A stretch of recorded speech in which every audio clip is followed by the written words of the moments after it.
Hey, before I start this video, if you're going to GP Vegas, I have a temporary Facebook group set up so we can all coordinate and hang out with each other while we're out in Vegas. The link is in the description below.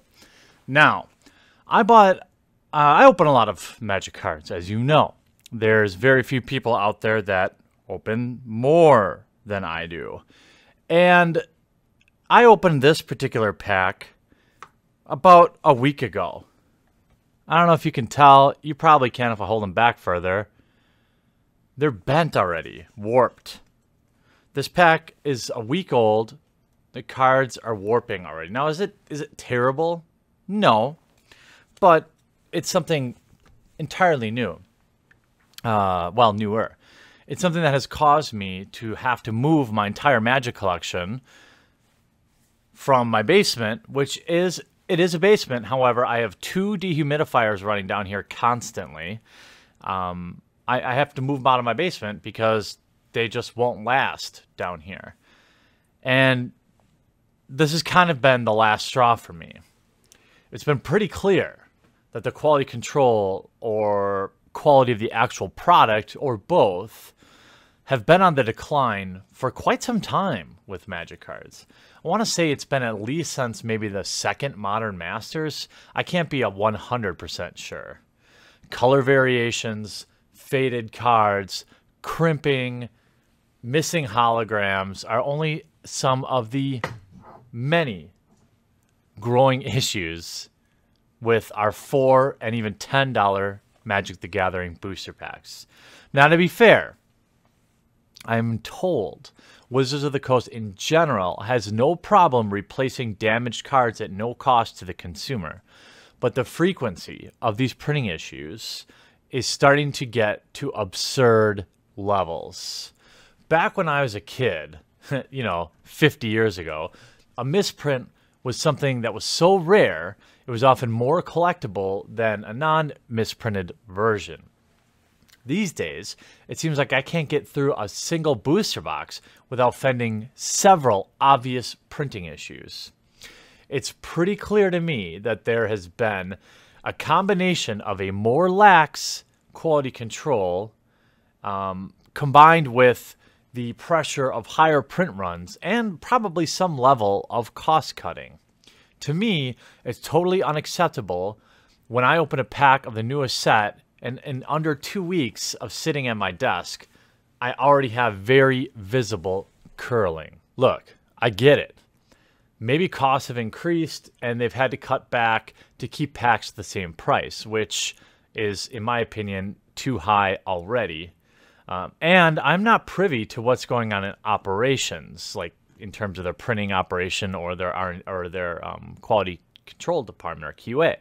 But what I can tell you is I have clients that run pieces in the millions of dollars a year, and I rarely see this level of variation in their products. It's obvious to me that they've gone with a lower cost paper, lower cost ink, or some combination of the two.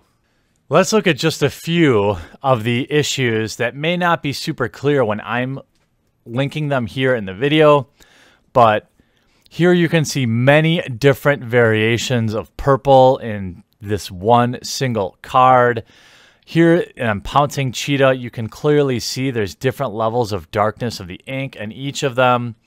Here we have Nesting Scarabs, different color variations here in the purple. Stir the Sands, this one's a little more picky, but the flesh color you can see is a pretty decent variation. It seems like I bet you they're trying to stretch the ink longer than normal. Here's 4 copies of Sixth Sense. All 4 look different.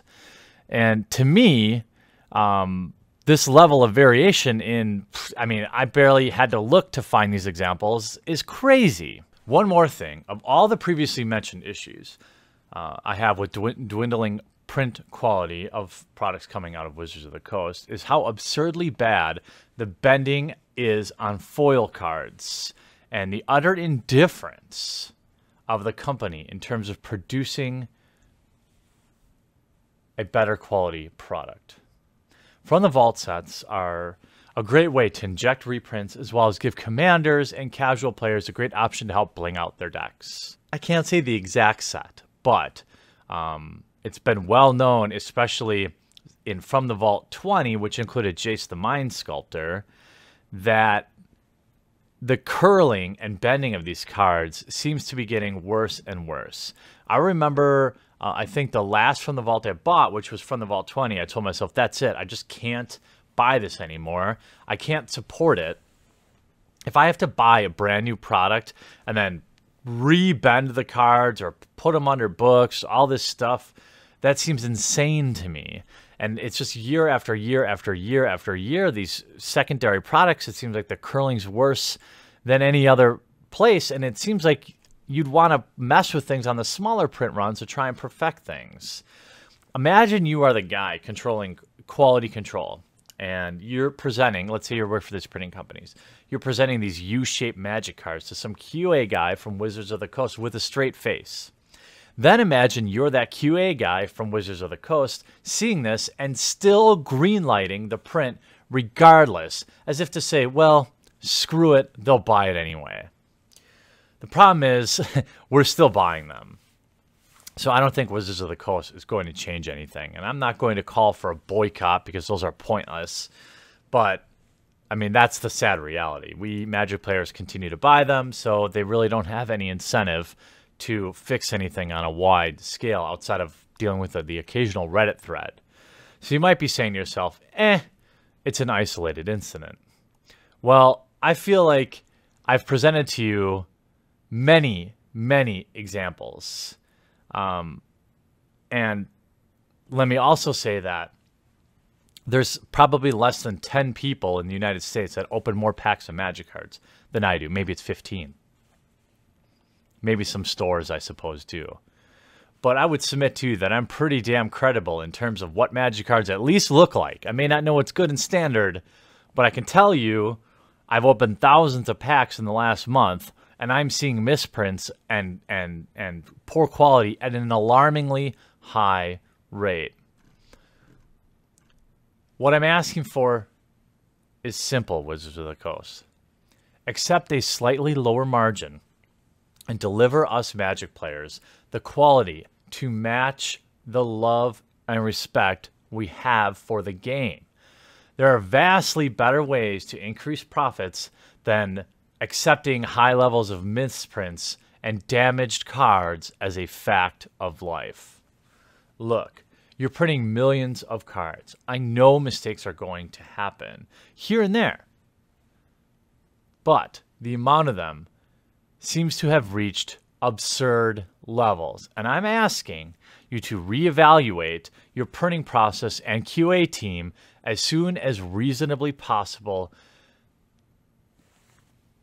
so that the finished product of the game can be as strong and iconic as our love for the game.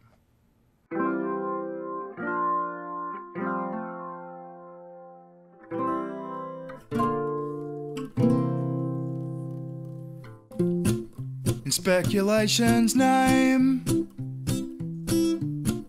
we'll lay our own unrest, consume the game, fixate on the bleak and forget about the rest. Count on your place, know what's yours, reclaim the right to an opinion of your own. While the obedient waits, the status quo remains.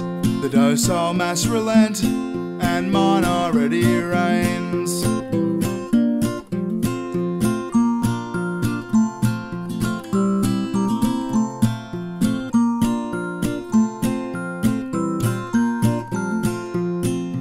Trends are all the same. A few start off the rest. Impersonate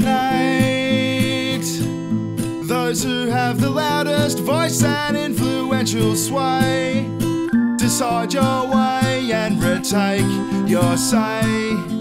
Directions easily change. Stand together, hold to blame. The masters of the day, voice your reason, your way, and shape the world today.